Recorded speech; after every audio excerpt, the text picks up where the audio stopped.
Welcome. Thanks for coming along to the Privacy Commissioner's Privacy and Technology Forum. We've hosted these for many years, and we value giving an opportunity for a range of perspectives on issues of contemporary relevance to privacy. The last time we convened, we heard a particular perspective about the activities of the Department of State, that is the Government Communications Security Bureau. Today we'll hear a different perspective, but before I introduce our speaker, I'd like to answer one of the questions that was raised the last time we did come together, and that was, why would the Privacy Commissioner host a session to give a voice, to give an opportunity for the director of the GCSB, an organisation which we're told intrudes on privacy. Why would we give it that legitimacy? Well, first, I don't legitimise organisations. Second, since the revelations of documents taken from the NSA by Edward Snowden, we've seen an increasing public conversation all around the world about the legitimate role of intelligence and security agencies. And we've seen that in concert with changing security risks and environment.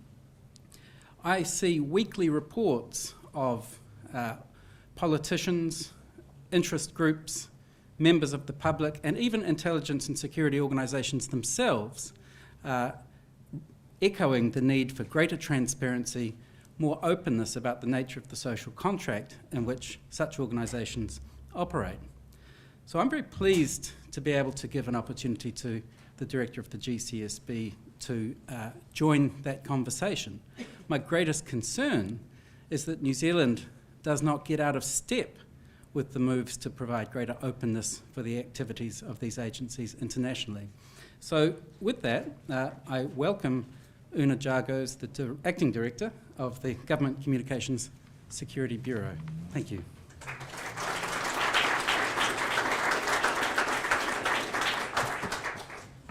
Thank you, John. I think this is the microphone you can hear me through, right? There's quite a few up here to choose from. As John's just said, I'm Una Jagose. I'm the Acting Director of the GCSB. I'm acting in this role until the end of March next year. Before that, I was the Deputy Solicitor General at the Crown Law Office. I'm really excited about my extended role in this organisation, the Bureau, and in the New Zealand intelligence community more widely. It's a really great place to be working because we're in a real time of change. A lot has already changed, a lot more will change in the future. What we do in our work is vitally important to New Zealand, I say, and the people that I'm working with are just fantastic, and they understand the importance of the work they do and the burden and the privilege of the data that they have access to and the powers that we have. I think the future shows a lot of promise. But today I'm going to talk about one specific aspect of the work, cybersecurity, and in particular a project that we call Project CORTEX. It's an initiative to counter sophisticated cyber threats that target New Zealand's most important information systems. But I want to start with a bit of an overview of the GCSB and what we do and what we don't do. The reason for that is that over the last few months there's been quite a bit of publicity about the GCSB and some of the activities that we may or may not have been involved in. And I want to be sure to use this opportunity to address some of those concerns and explain how we responded to them. So I'll take some opportunities along the way to do a bit of myth busting. The day after I started in the Bureau, which was at the beginning of March this year, a new wave of media attention started to the Bureau's activities. And you might remember that. There were quite a few stories in the media alleging quite a few things about the Bureau and what it does. And it seemed to me that the suggested motivation for these stories was to expose to the public something that was said that the public needed to know. The suggestion was that there was something untoward going on and that media would reveal all and that you really needed to know about it. So that was my second day that began. Then in my second week, Parliament's Intelligence Security Committee conducted a public examination of the Bureau and the New Zealand SIS. And you might recall there I addressed some questions from the members of that committee about whether the Bureau was conducting mass surveillance, whether I could assure the committee that the Bureau was not conducting surveillance on New Zealanders, and so on. Now we can look back at those early, heady, pretty exciting few months in the job and see what's actually been alleged. And we've been told through the media that the Bureau may conduct surveillance in foreign countries and may assist in international counter-terrorism work. And I hope that doesn't surprise anyone here. It shouldn't have surprised anyone that New Zealand's Foreign Intelligence Organisation collects foreign intelligence. That's what the Act tells us that we're here for. So I want to be clear about what our functions are. We have three: gathering and analysing foreign intelligence in accordance with the government's requirements about capabilities, intentions and activities of foreign people and foreign organisations. That's one. Information assurance, defending and protecting critical information infrastructures, and that's our cybersecurity role that I'm going to talk about shortly, and assisting other agencies, the Defence Force, the New Zealand Police and the New Zealand Security Intelligence Service. And just to be clear, right now and at the beginning, we are prohibited from targeting New Zealanders' private communications in our foreign intelligence function. So perhaps that's a myth busted right there. And of course, it's never news to talk about the good work that we do, the value that we provide to New Zealand and New Zealanders, and the extraordinary people that we work with who do really cool things in pursuing our statutory functions and delivering high-quality cyber defence and foreign intelligence to the government of the day. It seems to be forgotten that the Bureau is a government department, delivering on the government's priorities and answerable to ministers, and subject to significantly more independent oversight than most government agencies, appropriately so, and I'll outline that shortly. But there are legitimate questions to be asked about our intelligence activities. There's real risk, though, in the way that we do that we might harm New Zealand's interests if the questions are attempted to be answered simply by revealing details from documents that have been stolen and are classified. Trying to interpret often really quite technical information, trying to draw threads about what's going on, and blithely publishing all this in public. And why do I say there's a danger there? Because that approach can reveal to our adversaries, and New Zealand has adversaries, what our targets are, what our capabilities are, or what our targets are not, and what our capabilities are not, and accordingly what our vulnerabilities are. So that's the danger in it. And you might say, quite reasonably, so don't wait for the expose, tell us what you do. Fair enough. I agree, we can be better at this. But there's this real tension here. We are not so naive to think that we can simply say to you, let us operate in secret, everything will be fine. The public wants and expects transparency from government and its agencies, and secrecy breeds distrust, it allows corruption to flourish, and it's the very antithesis of what we want from a modern, liberal and democratic government, and one that's committed to the rule of law. But on the other hand, security, and I accept that looks like secrecy to some, is required for effective intelligence operations to work. So if we allow our capabilities, our areas of interest, our targets to be known, we're vulnerable to those who don't have New Zealand's best interests at heart, whether through foreign espionage, terrorism, or activity to compromise critical information structures to steal data, like intellectual property that we own, or to control critical systems, or to obtain insights into the government's sovereign intentions, dialogues, and policies. New Zealand has interests we want to protect, and secrets that others want to steal. And we all want New Zealand to be able to flourish and prosper in this online world. So complete openness, even with the best of intentions, telling New Zealanders precisely what we do, is also openness to adversaries, and that weakens rather than strengthens the system that we work in. So what do we do about that? How can we make sure the goals of security and rights of New Zealanders, including privacy, can be met? And I say the tension has to be managed in a way that provides appropriate levels of security, for the reasons that I've outlined and for the work that we do, and public assurance of lawfulness, of understanding, and of adequate protection to rights such as privacy, along with other rights. And I'll use privacy as my example here. It isn't a binary choice. We want security or we want privacy. We want them both. And we must make sure that the controls and the oversight in place ensure the appropriate settings under which both of these objectives can be achieved, proportionate to the threat and proportionate to the outcomes we're trying to achieve. So there's quite a tension that I've outlined here, and I say that there is a significant answer to that tension in the system itself. It lies in those controls, in the legislation and in the external independent oversight of the intelligence agencies.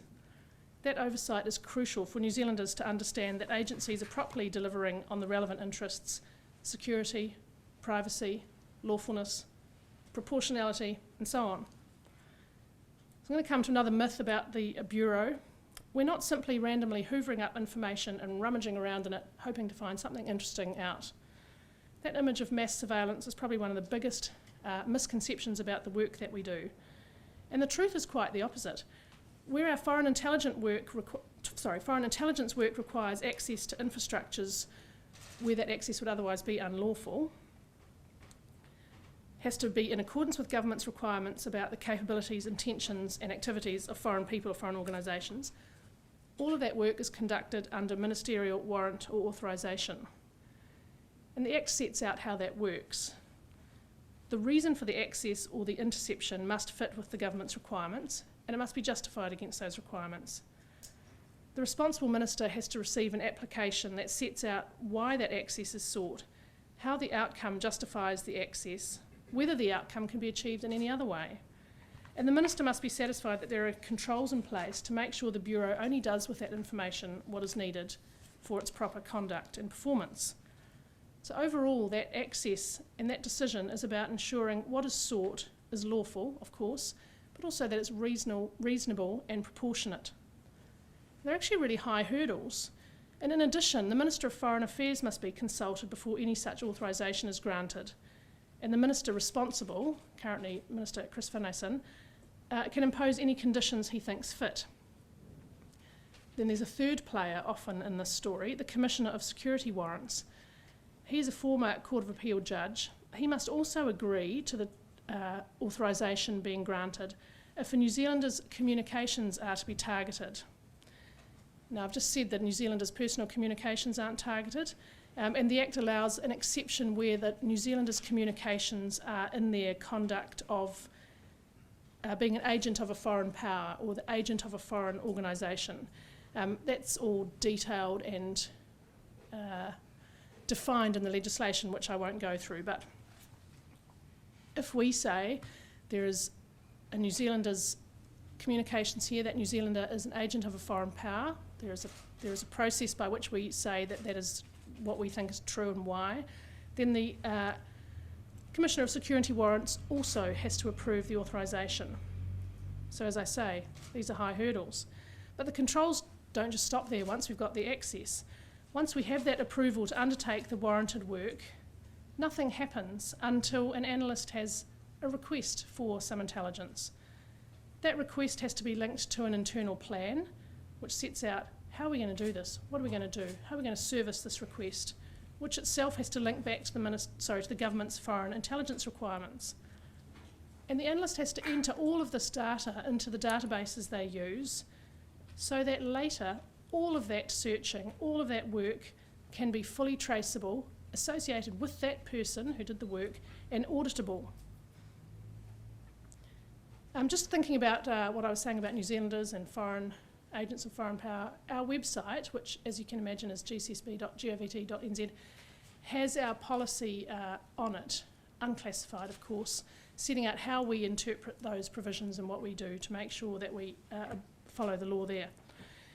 Anyway, so the system, before the analyst gets going, they've entered all this information into the system and it's fully auditable and traceable. And so the next part of the controls come in, excuse me, at that point, the Inspector General of Security Intelligence. She has access to all of the work that we do, all of the supporting material, everything that is done in advance or following an authorisation being given. She has a significant role, and it is one utterly independent of the Bureau, and her function is to oversee the work that we do, and that of the New Zealand Security Intelligence Service as well, of course. All our work is available to her and is fully auditable by her. She has direct access to the buildings, to systems, and to us. She conducts audits, reviews, regular inquiries. She reports to ministers, and as we have seen, at the end of last year, she reports to the public. Ministers can direct inquiries to her if they wish. Members of my staff can make complaints to her and have full protection from any employment consequences if they do so. She can initiate inquiries herself or on complaint from the public. She has full inquiry powers to examine people under oath, to call for and see any material, and associated crimes apply if we don't comply with that. That is a significant independent function, entirely and full-time set up to oversee the conduct and the work that the Bureau and the service do. And of course, as a government department, we also have overseers in the form of the Privacy Commissioner, the Ombudsman and the Auditor General, all also significant oversight roles. And finally, the Intelligence and Select Committee, a parliamentary committee, has an important role in holding the agencies to account. I already mentioned the public hearing at the beginning of this year. There are other hearings through the year. They're not always public, but they are always intense scrutiny in what we're doing. So that tension I mentioned, this is where it's managed, and the system of control and oversight. We can't be entirely transparent to the public about what we do, but we are, and we must be, utterly open to the oversight bodies. Their reports on us are what should reassure you that what goes on is lawful, proportionate, reasonable, and done with New Zealand's interests at heart. This oversight is so important, and I really welcome it. It is a necessary way for us to build credible and resilient security and intelligence services for New Zealand. And it's the platform for a strong public mandate that I intend to keep building in my time as the Acting Director. But don't get me wrong, this lack of transparency to everything doesn't make us a closed shop saying, don't look over here, everything's okay. You know, don't take it from me. We don't make up our own rules, report on our own compliance and say, yep, we're fine. That oversight is independent and is very real. And you'll see it for yourselves, you'll be able to judge for yourselves in the next few months as the Inspector General issues her annual report for the 14-15 financial year, and as she completes some inquiries into the Bureau's work that she has publicly announced earlier in the year. So you'll be able to see for yourselves, as will we, independent oversight in action.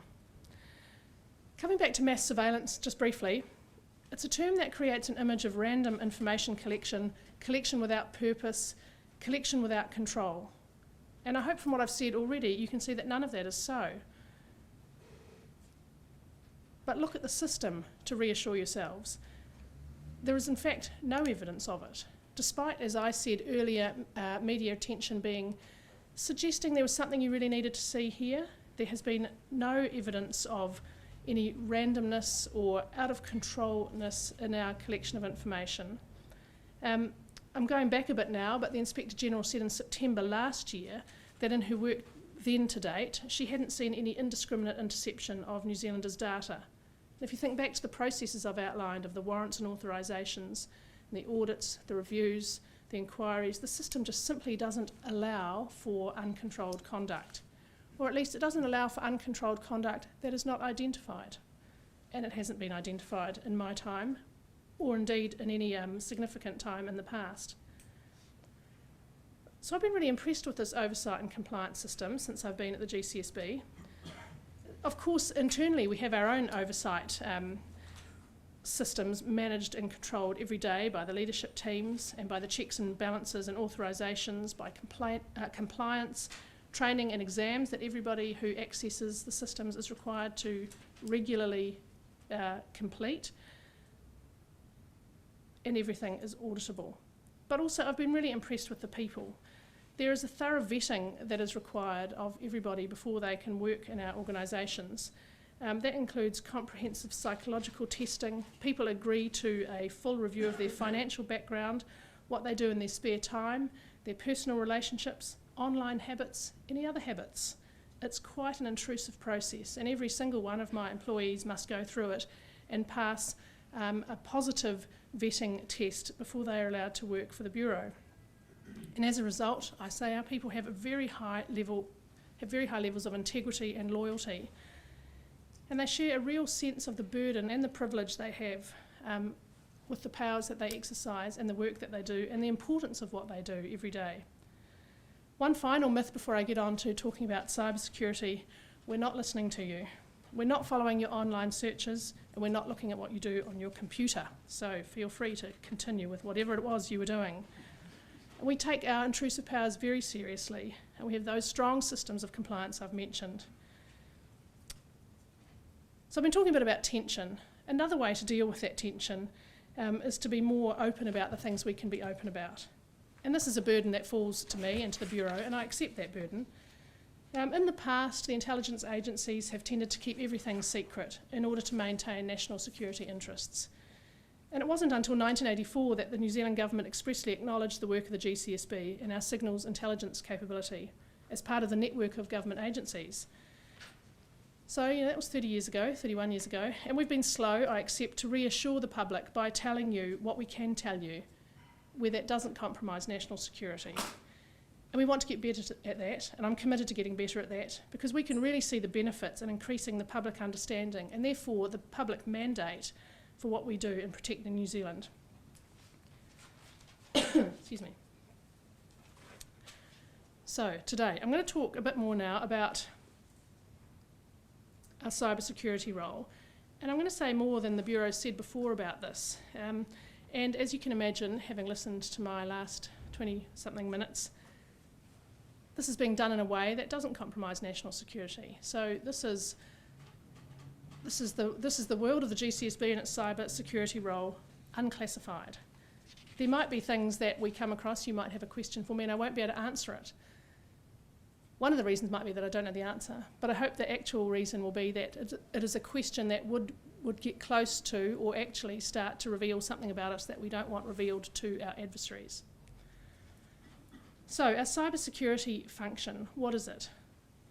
It's about ensuring the protection, security and integrity of communications and information infrastructures of importance to the Government of New Zealand, and to do everything that is necessary, that's the language of the legislation, everything that is necessary or desirable to protect the security and integrity of those communications and information infrastructures, including identifying and responding to threats or potential threats. And we do that in a number of ways. We provide high-grade cryptologic services to protect critical data of national importance. We conduct technical inspections and accredit networks that have and hold and process critical data of national importance. So we are accrediting them as secure networks. We access and provide well-researched information assurance guidelines, keeping an eye on international standards and best practice. We work across the government, including with the Government Chief Information Office, to develop and promote compliance with information security. We talk about and we publish information security standards. We try and promote a move to a very much more mature security culture and posture through our outreach and engagement work.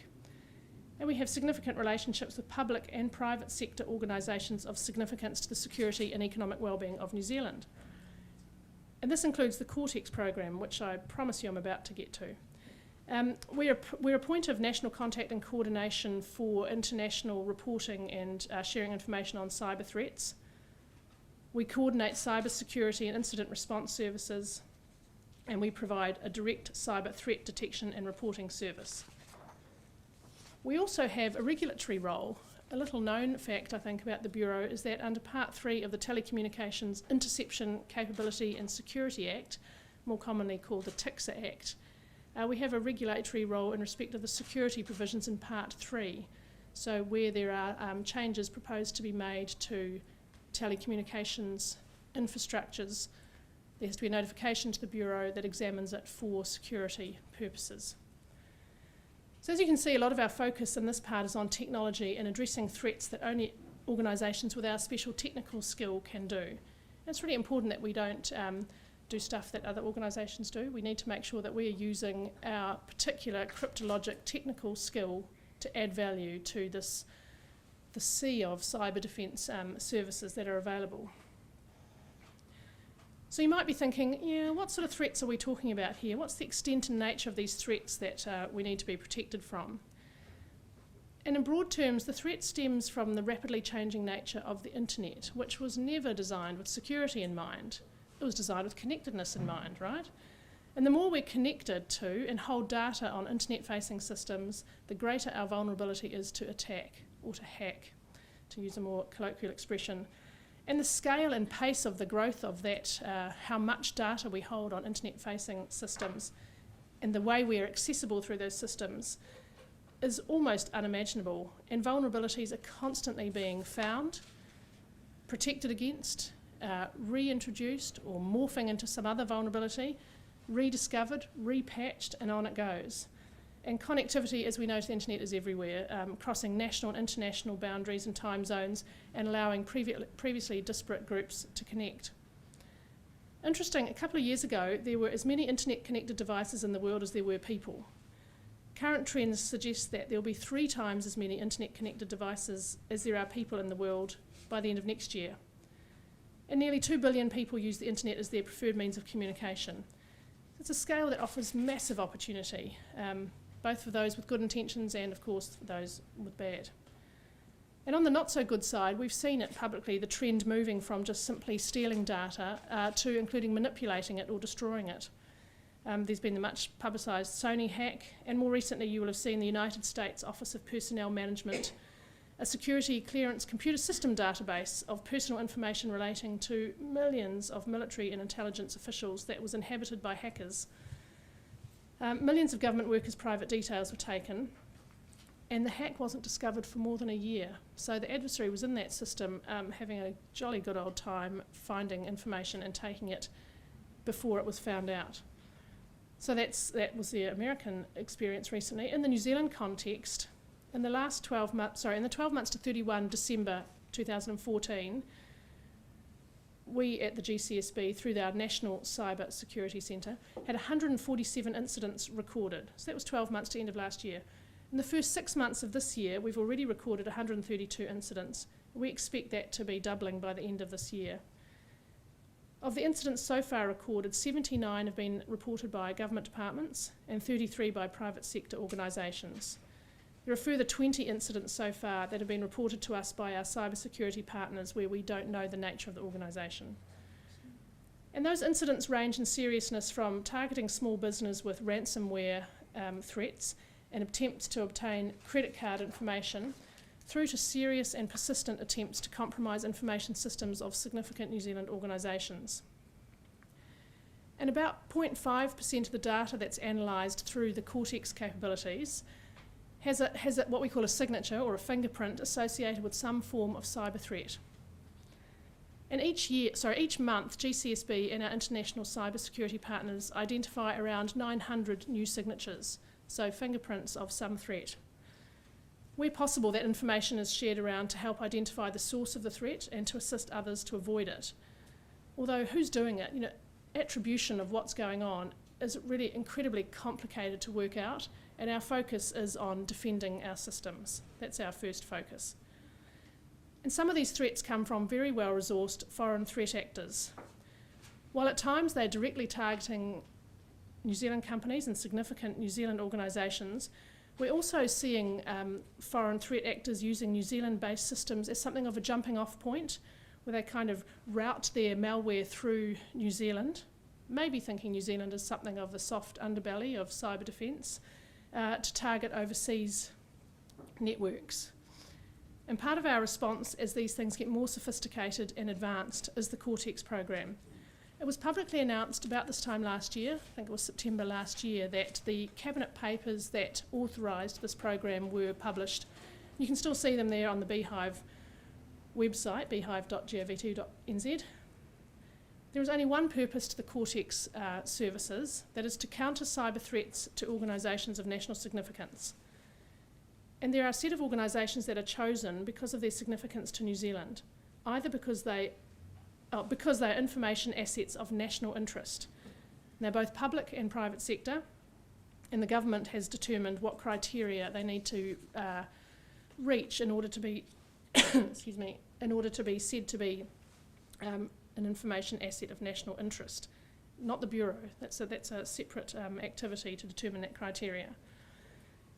I'm not going to tell you about which organisations receive the CORTEX protection, I think for obvious reasons. That would disclose where New Zealand's most sensitive information is held, and it would allow obvious and more targeted cyber attacks. But included in the list are government departments, key economic generators, niche exporters, research institutions, and operators of critical national infrastructures. So what we're doing through CORTEX is developing technical capabilities to protect those organisations. We're doing two things with them. Using those capabilities, we're able to both detect and disrupt advanced malware. Some of the services are about detection, some of them about disruption. And there's a double gate that we have to get through before these CORTEX capabilities can be deployed. The first is that the capability must be authorised by the Minister and the Commissioner of Security Warrants under the GCSB Act, the process that I've already mentioned. But also, any organisation that is receiving that capability must consent to receiving it. And they must agree to a number of conditions before receiving the capability. For example, they must conduct the highest standard of basic cyber hygiene. They have to advise those who interact with their computer systems, their staff, their customers, depending on the sort of organisation they are. They have to advise those who interact with them that their communications may be accessed for cyber security purposes. And for the reasons I've already gone through, they must also maintain confidentiality about the services they're receiving. So what does it do, this CORTEX thing? There are a number of layers to the protection. So first of all, one layer is to detect threats to networks and to tell the protected organisation about them so that they can do something about it. You know, hey, look out, we can see something on your network. You need to go and do something, strengthen your network, strengthen your borders. We also give targeted advice from the experts at the Bureau about how to prevent and how to mitigate against these advanced cyber threats. And what we learn from individual instances, we feed back into the wider pool. We offer an ability to identify vulnerabilities in computer systems and networks that advanced threats might exploit, so an examination of the system to see what is there that could be exploited. And finally, an ability to actively block advanced malware. So lots of organisations already do this, right? You'll know that there are technical means to block malicious internet traffic that would otherwise flow into various data sets. And we're not trying to duplicate any of those existing capabilities. We're focused on countering, in the main, foreign-sourced malware that is particularly advanced in terms of technical sophistication or persistence. And that type of malware tends not to be adequately mitigated against by commercially available tools. So how does it work? I think I've already said that it's a layered set of technical capabilities, and layering just allows for better coverage.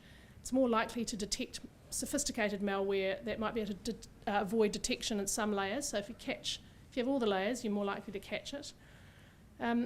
Organisations might receive just one, or they might receive a number of those layers. And at the heart of this is detecting advanced malware. And what happens is that is mostly automated, machines looking for indicators of malicious activity, using information about previous or attempted cyber attacks. And I've said that we use also active defence capabilities. So that includes putting in place a system that identifies and then disrupts sophisticated cyber threats in real time. Those systems are given fingerprints, a word I mentioned before, patterns of data that identify known threats. And these fingerprints are then used to distinguish between benign and malicious internet traffic. When the malicious internet traffic comes in, is identified by the fingerprint, the system prevents it from reaching its intended destination. As I've said, mostly that is machine-based, technically based. So far, in our experience, so it's been running for a good part of the year, authorised a year ago. So far, our experience tells us that of the total data that we have analysed through these capabilities, less than 0.005% of that data would have to be reviewed by a human analyst. And that would probably be where the machine analysis throws up a malicious cyber activity, but it can't identify it. It's new, perhaps doesn't know what to do with it. That's the indicator of the amount of data that a human analyst would have to look at. So with all of that in mind, that technical response to advanced, persistent, foreign-sourced cyber attacks, we conducted a privacy impact assessment in this project. Now, some of you who know about the Privacy Act, perhaps that's many of you, might know that Section 57 exempts the Bureau from many of the information privacy principles. But we took advice from the Office of the Privacy Commissioner and we followed that office's best practice. So we used all 12 information privacy principles in our analysis. Some of them aren't really apt to the work that is done under CORTEX, but the key to dealing with any privacy implications lies, we analyse, in the extraordinary controls that exist on the storage, on the use and of the retention of data, along with the independent oversight of our work. So when we went through all of those 12 IPPs, we were satisfied that there was a reasonable compliance with them in the way that the controls operate on the system.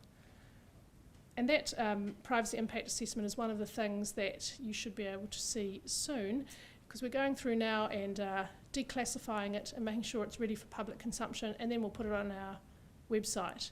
We'll tell the Office of the Privacy Commissioner, so they might also be able to indicate to you when it's available to be seen. But just as in our foreign intelligence work, here technology assists us in this oversight of the CORTEX capabilities for compliance with the law, with the specific terms of how it's been authorised, and to reassure you that capabilities are only being used for their intended purpose and for nothing else. The system itself provides strong and comprehensive oversight of the use of the CORTEX data. That data is categorised according to how it can be handled, and there are rules about what can and can't be done with it. Those rules limit the number of people who can access it. All of them who can are computer defence specialists, unsurprisingly, who must indicate and show they've got a clear understanding of the rules. And the Inspector General can view all of it. She can access a complete log of what has happened, the recorded reasons for why any activity has been taken in relation to that data, why an analyst was viewing that data, if indeed they had to, and then what they did with it. So it's designed for this specific purpose. We cannot and don't use it for any other purpose. That information gathered is used for defending our networks. It's all about cybersecurity. I think it's really going well. In the first 10 weeks of this year, we resolved more cybersecurity incidents than we did in all of 2014. We sort of had to think, now, does that mean that things are getting worse, or does it just mean that we're getting better? We're not quite sure yet. It's possible that we're actually just getting better at identifying cyber risks and dealing with them. So I'll give you some examples of what we've seen since March this year. Several officials in a key government agency have been directly targeted through email and website exploits in order, we think, to gain access to personal information and maybe also to compromise that department's network. We were able to assist that department in detecting the attack and mitigating against it before important information could be taken out of the system and lost or compromised. And we see these things getting more and more sophisticated. I don't know if you remember, as I do, a few years ago, you knew not ever to click on something that came with an email that was a .exe attachment. That's kind of old hat now. The spear phishing approach of sending an attachment with an email that when you click on it activates something into your network has become so sophisticated that it might actually look to you like something you are interested in, because that's your subject matter. A conference that you've just been to, something we've seen before, where somebody saw an email with something related to something they had just come back from. Of course they thought it was legitimate, and in that was the attack.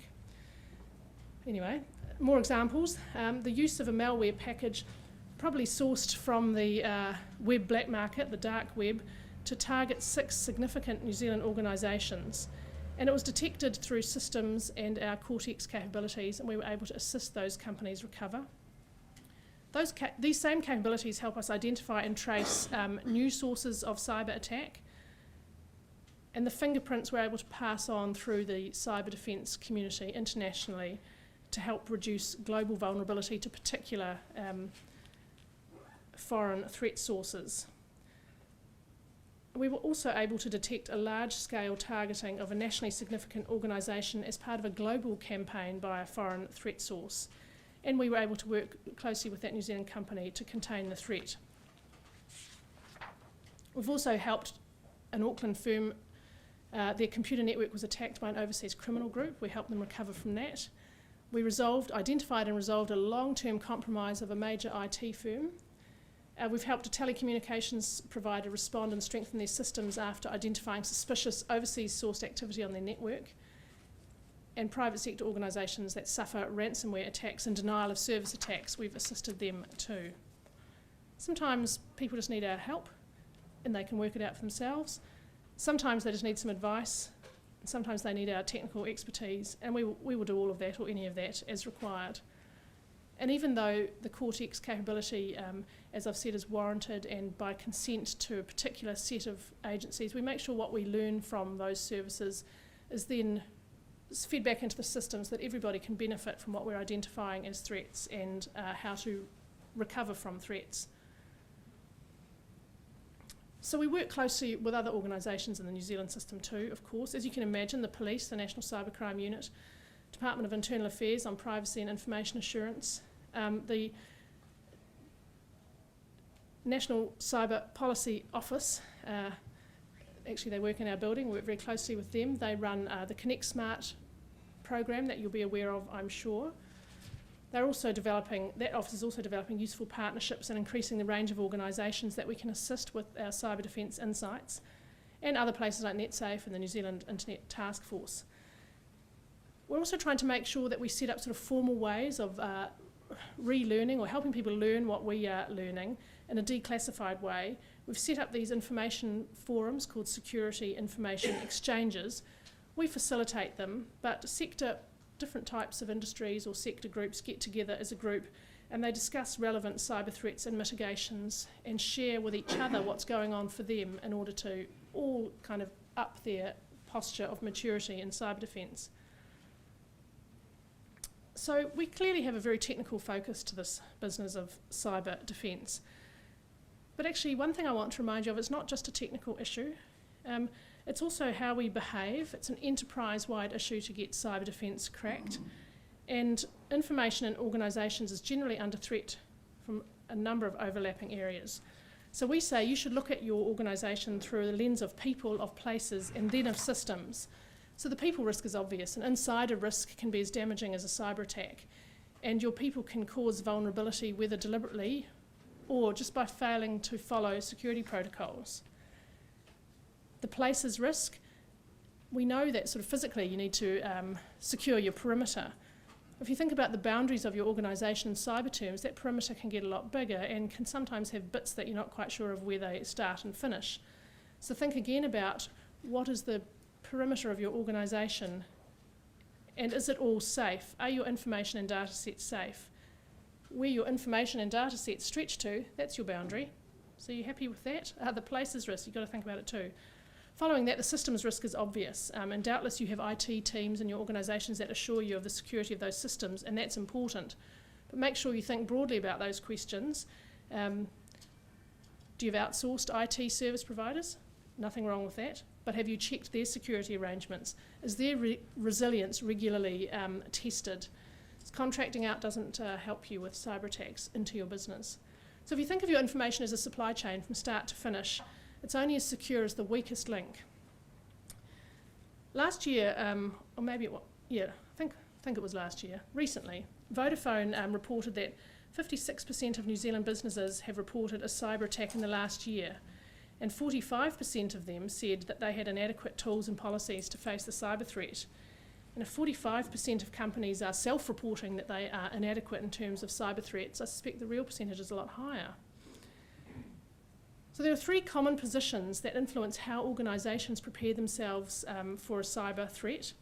And I think each one is wrong, so I just want to run through them quickly because I think each one is wrong and risks taking a cyber risky approach rather than reducing an agency or organisation's vulnerabilities. First of all, don't underestimate the value of the information that you've got. We live in a world where information is being commoditised like never before. Your information and your data is valuable. Your customers will certainly think that the information about them is valuable. We live in a data economy where data is being stolen and combined with other data sets to make new commoditised information. Your information is important. Second, people sometimes think, because we're geographically isolated from threats, we don't really suffer from the threats. And of course, connectivity to the internet makes geographic isolation irrelevant in terms of that vulnerability. And also some postures we see where people take a very risk-avoiding posture. And that's okay, as long as you know you're as good as the person that's out to attack you. And what we've seen in these advanced, often foreign-sourced, persistent malware tells me that I think you're wrong. You won't be better than the guy or people or company that's trying to attack you. It's better, we think, to have a risk mitigation strategy. Mitigate your risks and prepare your resilience to those risks being realised at some point. Traditional approaches to this has been to build higher walls, right? Firewalls, antivirus software, perimeter security defences, and all those are good, but they're not enough. You need to think about how are we going to recover.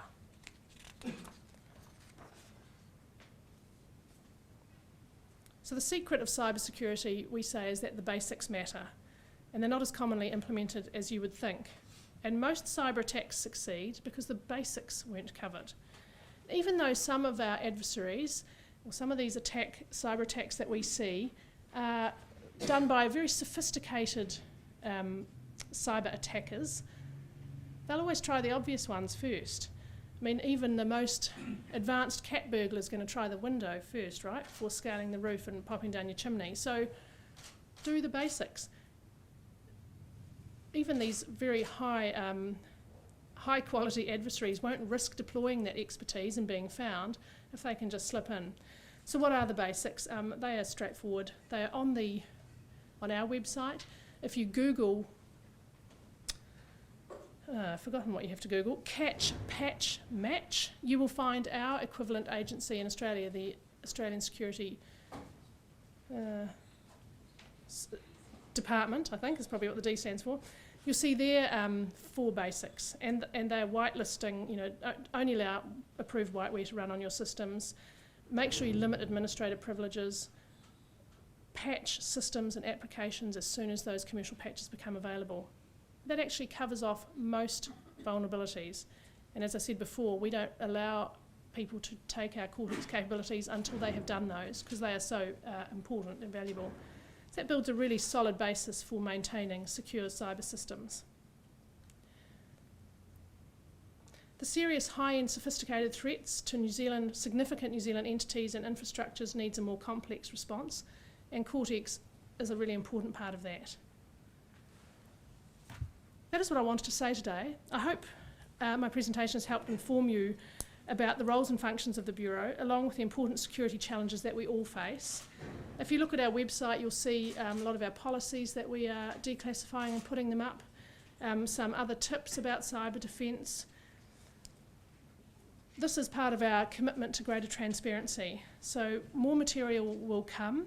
As I've just said earlier, our privacy impact statement will soon be published there, along with some quite detailed questions and answers on the CORTEX capability, so that people can look at it, think about it, understand it, ask us more questions.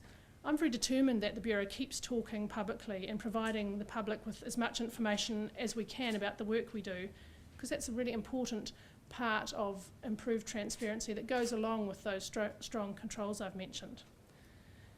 So thanks very much for your time. Thanks very much for those of you who came once before, so very dedicated of you to come again. Then I think we are concluded. Thank you. And I'd like to just really thank you all for coming, particularly to thank the Director for coming out a second time to cast greater light on the work of the organisation. And what the Director has done is far more eloquently and in far better detail demonstrate why the Privacy Commissioner should be interested in hosting such a conversation, because even if you put aside the arguably privacy adverse activities of intelligence and surveillance, the work in cybersecurity is of critical importance to us all in assisting us to be able to carry out our online activities in a way which preserves our privacy and security. So thank you very much, Una, and thank you all for coming.